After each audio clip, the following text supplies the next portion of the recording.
Yəni, müasir dünyada fədakarlıq bəzən görürsən, söhbət eləyəndə görürsən ki, kimsə müəllimlərdən fədakarlıq gözləyir.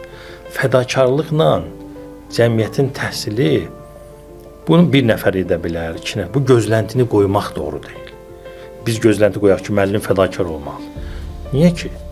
Müəllim öz işini görməlidir.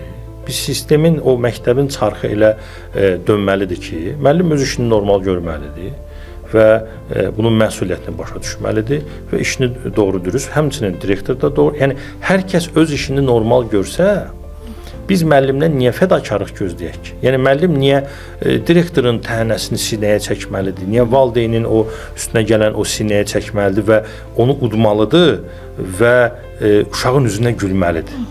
Müəllim sinifə, məktəbə gəlir, direktor qapıda, misal üçün deyir, amma bu senariyə. Direktor onu acılayır.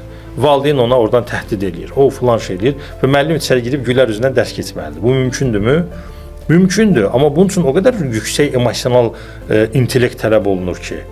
Amma bir tərəfdən də çıxır, müəllim də insandır, onun da ailəsi var, şəxsi məsələləri var, onun da nə bilim dərdi, qayğısı, hələ bir üstə gələk başqalarının da və girib şagirdə biz ondan gözləyək ki, sən fədakarlıq elə, bu qədər ağrıya, acıya nisbətən olmasına baxmayaraq, sən gir sinifdə hər şey dörd-dörtlük olsun, bu gözləntini qoymaq doğru deyil. Biz onda elə bir kör quyuya atırıq müəllimi, deyirik get çıx.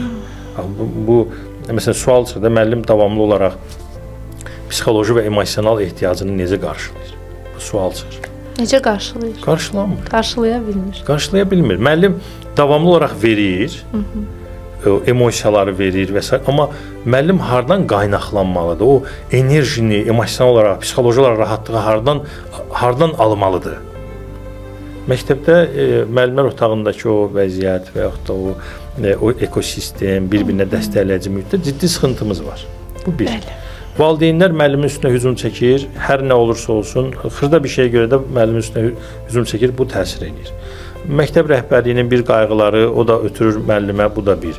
Yəni, sual çıxır da, müəllim o enerjini, o şagirdə ötürmək üçün, axı bu öyrənmə emosional bir prosesdir də. Yəni, çünki insan faktoru var. Tamam, müəllim bu emosional özünü emosional sağlam etmək üçün, psixoloji olaraq sağlam bir psixologiyada olması üçün enerjini hardan alsın? Kimdən alsın? Qaynaq olmayanda o müəllimdən biz necə yüksək performans gözləyək?